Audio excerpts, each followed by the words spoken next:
इतिहास साक्षी है कि पुण्य भूमि भारत की गाथा भारत की अस्मिता, गौरव और राष्ट्रीय स्वाभिमान के लिए विदेशी आक्रांताओं से संघर्ष की महान गाथा है। बर्बर आक्रांताओं ने भारत की आत्मा पर चोट करने और भारत का अपमान करने के लिए हमारी संस्कृति और आस्था के केंद्रों को उद्ध्वस्त किया। सोमनाथ, काशी, मथुरा और अयोध्या के मंदिरों का तोड़ा जाना आज भी भारत की स्मृतियों में जीवित है। सन 1528 में अयोध्या में भगवान श्री राम के मंदिर का मुगल आक्रांता बाबर द्वारा तोड़ा जाना ऐसी ही एक अक्षम्य घटना थी जिसने सीधे भारत के सम्मान और आत्मा पर चोट की।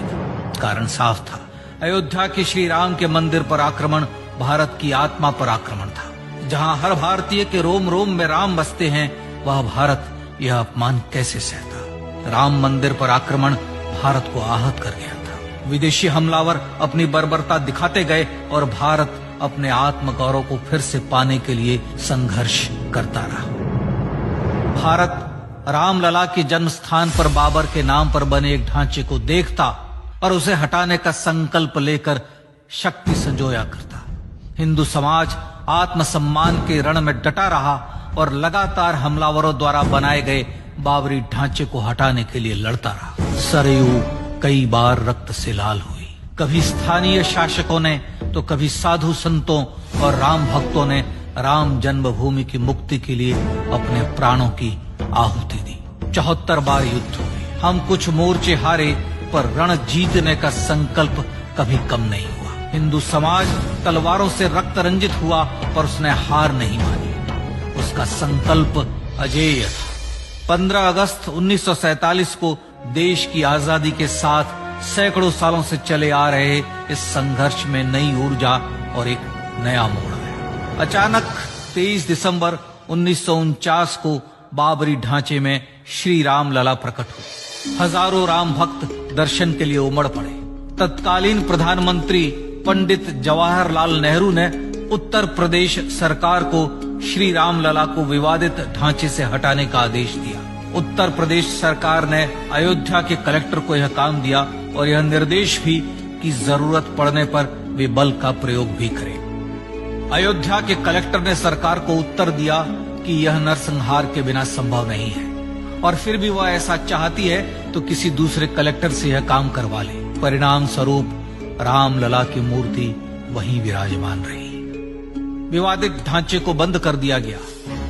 केवल पुजारी को सेवा अर्चना के लिए भीतर जाने की अनुमति थी। फिर भी राम भक्त विवादित ढांचे के बाहर से प्रभु श्री राम की आराधना करते रहे। भारत के हिंदू समाज के लिए चुनौतियां और बढ़ गई। मामला अदालत में गया। विपक्षी दलों द्वारा अदालत में भगवान श्री राम के अस्तित्व पर सवाल उठाए गए। उनके अयोध्या में ही जन्म लेने का प्रमाण मांगा गया। भारत का जनमानस अब आहत हो उठा था।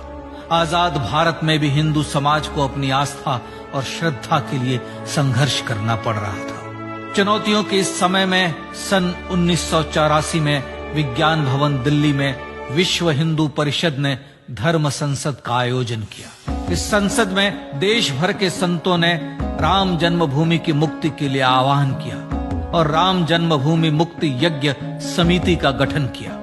धर्म संसद ने राम जन्मभूमि की मुक्ति और वहां भगवान श्री राम के भव्य मंदिर बनाने के भारत के जनमानस के संकल्प को फिर से दोहराया। विश्व हिंदू परिषद के नेतृत्व में मंदिर निर्माण के लिए पूरे देश में अभूतपूर्व आंदोलन की शुरुआत हुई। श्री राम जन्मस्थली मुक्ति यज्ञ समिति के साथ देश भर में राम जानकी की रथ यात्राएं निकली। राम लीलाओं में राम कथा के माध्यम से भारत का आम जन फिर से जुटा।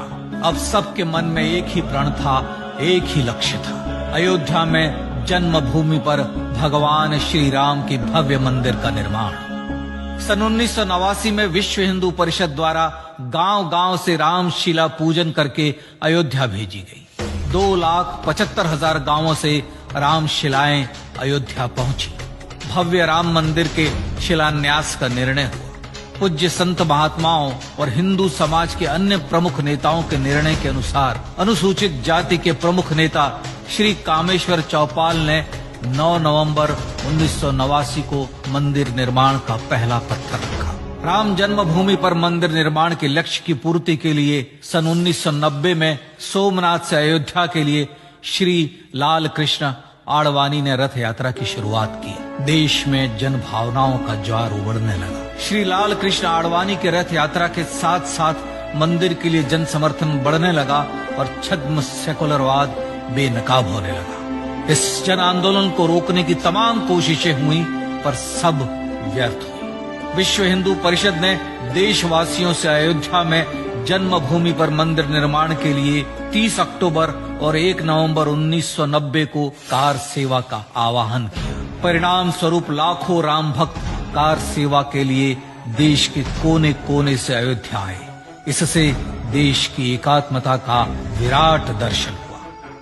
कार सेवकों को रोकने के लिए उत्तर प्रदेश के तत्कालीन मुख्यमंत्री श्री मुलायम सिंह यादव ने अयोध्या में परिंदे को भी पर न मारने देने की घोषणा की। स्थितियां गंभीर हो गई। अयोध्या से 100 200 किलोमीटर दूर रेलगाड़ियां रोक दी गई। अयोध्या युद्ध भूमि बना दी गई। मार्ग बंद, रेल बंद, चप्पे चप्पे पर पुलिस। अयोध्या सैनिक छावनी में बदल गई। राम नाम पर ऐसी पाबंदी कि अर्थी ले जा रहे लोगों तक को रोका गया क्योंकि वे राम नाम सत्य कह रहे थे। लेकिन सैकड़ों किलोमीटर की यात्रा कर कार सेवक अयोध्या पहुंचने लगे। राम के गीत गाते, होठों पर हंसी और पांव में छाले लिए राम काज के लिए राम भक्त देश विदेश से अयोध्या पहुंच ही गए। कार सेवकों पर गोलियां चली। अनेक कार सेवक शहीद हुए। आजाद भारत में जन्मभूमि पर राम मंदिर के लिए कार सेवकों ने फिर एक बार अपना बलिदान दिया, पर कार सेवकों ने विवादित ढांचे पर भगवा ठहरा ही दिया और इस तरह कार सेवा सफल हुई। श्री राम जन्मभूमि आंदोलन ने भारत की सुप्त आत्मा को झकझोर कर जगा दिया था। विश्व हिंदू परिषद ने फिर एक बार 6 दिसंबर 1992 को कार सेवा का आह्वान किया। राम भक्तों को कार सेवा करने देने के लिए अदालत में प्रार्थना की गई, पर अदालत ने कोई निर्णय नहीं दिया। परिणाम स्वरूप बौद्ध, जैन, सिख, स्वामीनारायण संप्रदाय, गायत्री परिवार, हर पंथ मत विचार के हिंदू एकत्र हो गए। छूत अछूत का भेद मिटा, जाति की पहचान मिटी। हम सब हिंदू, हम सब सिंधु बन गए। राम सिंधु में ज्वार उठा और देखते ही देखते 6 दिसंबर 1992 को श्री राम जन्मभूमि से बाबरी ढांचा सदा के लिए हट गया।